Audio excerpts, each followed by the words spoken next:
Un giorno, passando per l'ufficio comando, vedo un mio ufficiale superiore, Nussi, proprio lei cercavo.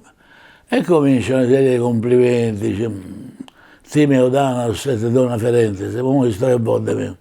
Sa, lei è un giovane ufficiale brillante, e la morire al sicuro, non sa perché se la prendeva per la lacrima. Sa, adesso è la fine dell'anno, stanno per chiudere le scuole, stanno a fare gli esami. Vabbè, io ho già dato, grazie. Non sa, questi giovani di oggi sono un po' disorientati, non sanno cosa fare. Sarebbe bello che illustrare un po' a questi ragazzi la vita militare. Vabbè, sarebbe bello, sì. Poi ho pensato, non si, lei adesso va nelle scuole, no, io non so più perché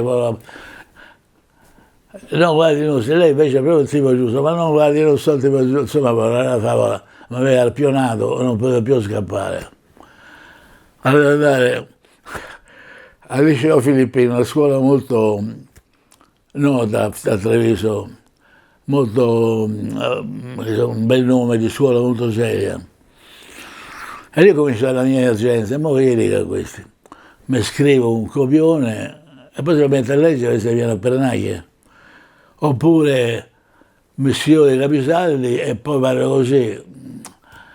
E poi ho pensato, erano le classi 2 o 3 terze liceo, miste, i ragazzi di quell'età, con le ragazze vicine mi faranno carne di porco, mi uccideranno, mi faranno nero.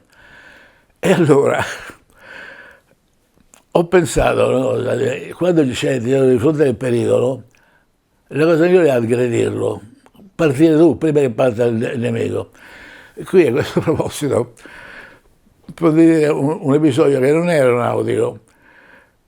A proposito di questo aggredire il nemico, una volta io, questa non fa parte dell'esperienza aeronautica, facendo pesca subacquea nell'Oceano Indiano, il mio barcaiolo si allontanò momentaneamente. E io, vabbè, io continuo a pescare, poi becco qualche pesce, lo attacca al pallone. Abbasso la testa, mi prendo un po' di abbasso la testa, c'era una secca sui 15 metri, per vedere se potevo sparare qualche pesce. E il pesce l'ho visto, solo era 4 metri e mezzo, no, sui 3 metri e mezzo, 4 metri. Era di quegli squali azzurri, blu, con la pinna bianca. Allora mi è venuta in mente una battuta dell'esercito di Franceschiello, che diceva, signor capitano, aveva perduto munizioni e voi facete la faccia feroce. E io devo che faccio? Vado alla scuola e faccio la faccia feroce. Bisogna ossigenare bene i polmoni, sono sceso a 15 metri e sono andato verso lo squalo con fucile puntato. Lo squalo ha visto questo pesce strano, con questo pungiglione, allora un colpo di coda se n'è andato. Chiusa parentesi. E io pensai di fare così con questi allievi, questi critici, spiritosi con le ragazze, se faccio un po' fuori, mi tagliano strisce. E allora, vedi, il punto il toro per le cose, cominciai, invece di vedere a chiacchierare, cominciai a passeggiare per i banchi, a guardare loro in faccia, e parlare che fosse nemico. Sai, l'aeronautica sai questo, si entra così, c'è concorsi, poi c'è le cose belle, le cose brutte, dicevo che bisogna impegnarsi, e poi raccontavo qualche episodio più o meno interessante. Ma la cosa che mi ha sorpreso è che questi ragazzi mi guardavano, stavano interessando quello che dicevo io. Poi insomma arrivo fino alla fine, sempre camminando a mezzo ai banchi, guardandoli in faccia, proprio, non guardando all'infinito, guardando in faccia. E dopo un po' mi guardavo tutti quanti con attenzione, anche le ragazze, non frega niente del volo, mi guardavo tutti così. A un certo momento finisce tutto il mio repertorio.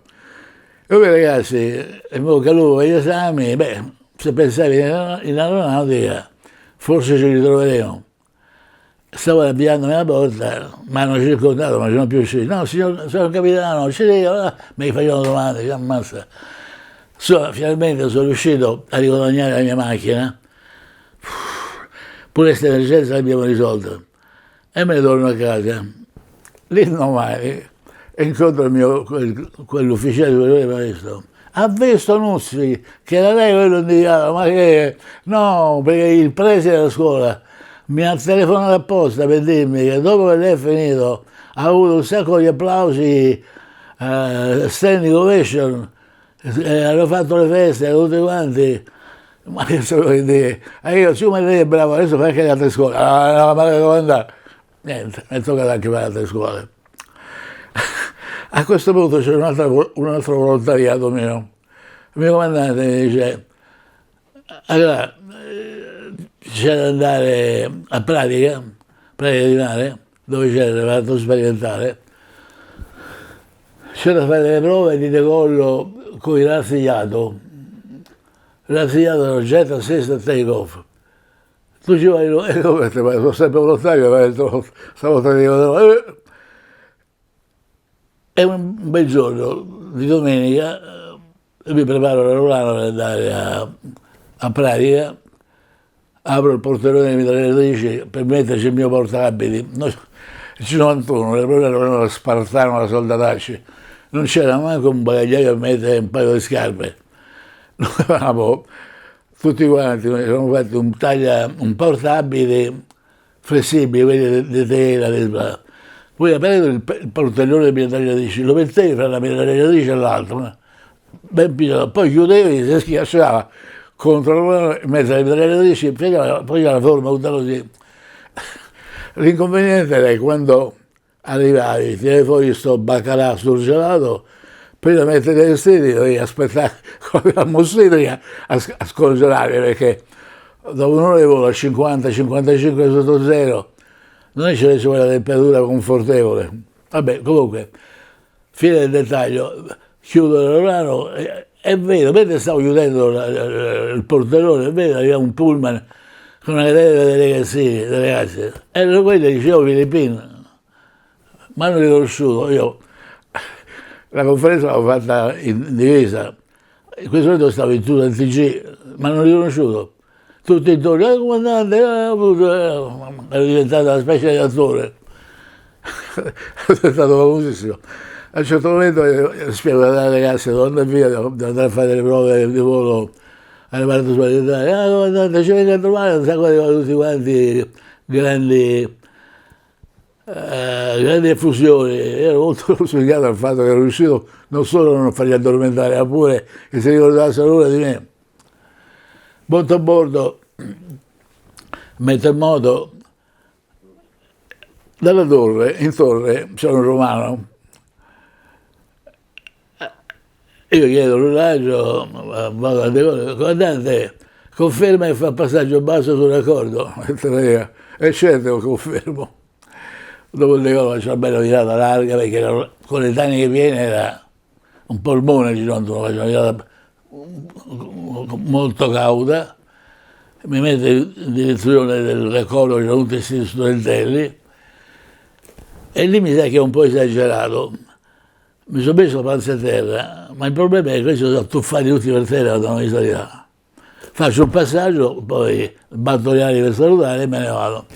Avevo andato Gaiato, l'ha fatti sdraiare tutti per terra, perché con me parlava solo romano, con gli altri inglesi con me parlava solo romano. Avevo andato, mi saluti Roma Nostra, e come non te la saluto? Quindi arrivato a pratica, solamente, cioè io per carattere, sono un carattere molto curioso, mi va di imparare le cose che non so e ho molta curiosità per ficcare certe cose, quindi l'idea di fare una prova sperimentale mi solleticava molto. Ritrovammo i collaboratori che avevano già fatto qualche prova e ci fanno il briefing, perché lì non è che c'è di razzi a parte, lì bisogna fare dei calcoli, come si fanno nelle tabelle di pista. Le tabelle di pista siedono con NH, la temperatura, OT, dew point, vento, quota pressione, tutta una serie di parametri. Tu li metti nel frullatore, sono quelli dei valori, e quello usciva fuori, in questo caso, con tutti questi dati, doveva essere un numero di secondi che correvano fra il rilascio dei freni con potenza al 100%, passavano il tot secondi, premevi stroke al bottone rosso, partivano i razzi. Ma più era preciso, meglio veniva da gol, doveva essere preciso proprio alla frazione di secondo. E infatti mi sono divertito come un bambino perché davvero un calcio al sedere, però sparava per l'aria. E il brutto era quando svenivano i razzi, pareva che fosse diventato motore, perché adesso spiego meglio. Se ricordo bene, l'Orpheus di Girontolo spingeva, sì, l'Orpheus diceva, che poi hanno cambiato, comunque c'era l'Orpheus, c'era 5.000 libbre di spinta. I razzi ne davano 4.000, poi praticamente la spinta di loro era quasi raddoppiata. Infatti ci dicevano i collaboratori, guarda, avete un'accelerazione più forte di quella dell'F104 col posto bruciatore. Volete dire che calcio beccate al sedere quando fate partire la carica. E infatti era vero, un calcione nel sedere. E i primi 2 giorni, dopo fare 3 giorni di prove, i primi 2 giorni io sono molto soddisfatto, avevo fatto i migliori risultati. Il terzo giorno un amico mi ha fregato per qualche metro. Confesso che sono rimasto un po' male, mi ero abituato a fare il primo della classe e niente, per qualche metro mi ha fregato. Vabbè, è tutto da dire perché mi sono divertito un sacco a fare quei giochi là. Poi niente, sono tornato poi. Io parlavo prima di guai in volo, ma io non mi sono fatto neanche niente, neanche a terra. Una volta non so dire il perché, dovrei confessare troppe cose. Una notte passare quasi in bianco, la mattina prendo la macchina per fare un servizio di forward air controller. Al ritorno, un colpo di sonno, per fortuna usavo le cinture già allora, esco di strada, le cinture mi rompono le costole mi entrano nel fegato, il fegato pezzi. Per fortuna seguiva un motociclista che era un infermiere, coordina il mio trasporto in ospedale e mi avevano già fatto l'olio santo, cioè praticamente devo morire. Morale della favola, mi ricoverano, sono ricoverato e dopo qualche giorno cominciano a venire i miei compagni di aerobrigata, del gruppo, venivano tutti piangenti, pensavano che io sarei morto da un momento all'altro. Poi invece io ho per incoscienza, io scherzavo, ridevo, e vedi questo, sta per morire. E mi ricordo una suora che diceva a uno dei miei colleghi, e sai insomma che il gatto a morire, e io chi è? Fa subito corra. Insomma, per farla breve, sono stato un mese in ospedale. C'era, ogni giorno veniva, io c'avevo sempre in un braccio, c'avevo una flebo che mi mandavano un po' di salute, la flebo. Ogni giorno veniva una suora, io avevo chiamato suor vampiro, se ci avessi avuto in mano una falce era uguale alla morte, nera, brutta, con i baffi. Veniva e mi dava il braccio, gli davo il braccio e mi levava il sangue. Ma li porterai, tutti i giorni, la rivista, ce l'ha con me. Un giorno viene il primario, allora complimenti capitano, si sta riprendendo molto bene, abbiamo visto che il suo fisico ha resistito molto bene, meno male. Io sento, scusi, volevo fare una domanda, sì mi dica, tutti i giorni viene una suora, brutta come una fame, da una parte mi mettete la flebo per darmi energia e quella mi leva il sangue. No, ma sta succedendo una cosa strana. Con quello che ha passato il suo fegato funziona perfettamente. Ah sì? Lei praticamente può mangiare tutto. Ah, ho capito, perché mi fate mangiare come un fringuellino anoressico? Perché c'è appetito? Dottore, allora questa sei una fame, anzi rabbia di fame, sto a morire di fame. Aumentò un po' di qualche grammo il supporto logistico. esco, esco dopo un mese, vengono a prendere con la macchina dell'aeroporto e quel giorno c'era pranzo di colpo, tutta personalità, tutte giacche, cravatta, appena entro tutti a battere le mani, bravo che l'hai fatta, per mi metto a sedere a tavola mi dia un piatto, 1 metro quadrato di lasagne, cioè, no, non ne mangiate questo per male, tu hai capito male, me ne mangio di gusto poi. Ho affrontato questa ampia superficie di lasagne e poi c'era una bistecca, allora questa no, io metto sale e pepe, ma che è stato, insomma, ho mangiato un politico al governo e dopo un mese ho recuperato. Ora, purtroppo sono stati 3 anni di sfiga, quello del 64, l'anno dopo il 65 ero stato a sparare con mio amico carabiniere in fondo Pisa che era una specie di da sparare con le pistole. La sera sarei partito per le ferie, per le licenza di Natale.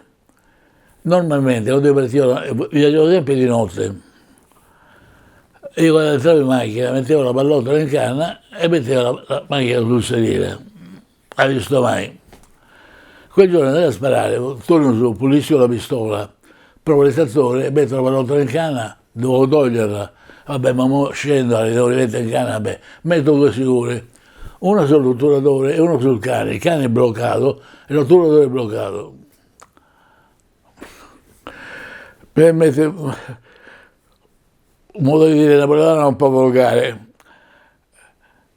che nasce uno è sfortunato e non dico il resto, pure quando sta sentato. Vabbè, morale della favola. Scendo giù in macchina, appoggio le valigie per terra, come Pechino mi cade la pistola dalla tasca, va a battere esattamente col cane bloccato contro un sasso, si spezza il blocco, parte un colpo e mi becco qua. Il mio vicino, Maria Vergine, la donna, la moglie del vicino piangeva, Maria Vergine che disgrazia, insomma, mi porto all'ospedale. Allora dobbiamo fare l'anestesia totale, no, non facciamo l'anestesia locale, guarda che fa male, a meno male me l'ha detto. Cominciano a levarmi la pallottola, mi sarebbe conficcata la pallottola sulla scapola, comincia a essere la pallottola e il dottore fa una domanda un po' scema, fa male? No, dico io, solo quando rido, ma era sta pallottola, bling bling, cade la pallottola, poi naturalmente mi metto in un letto, ma che vuoi dormire? Chiamo la suora, senta, non fa una camomilla, una cosa per dormire. Chiamo la camomilla, si apre a preoccuparsi. E poi che una siringa, mi fa una pera, dormo un bambino.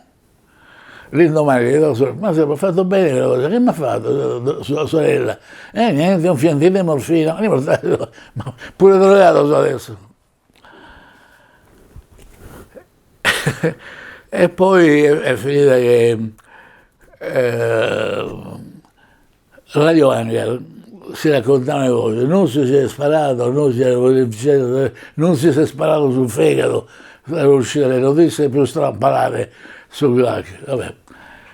E poi nel 65, il peggio è successo l'anno dopo,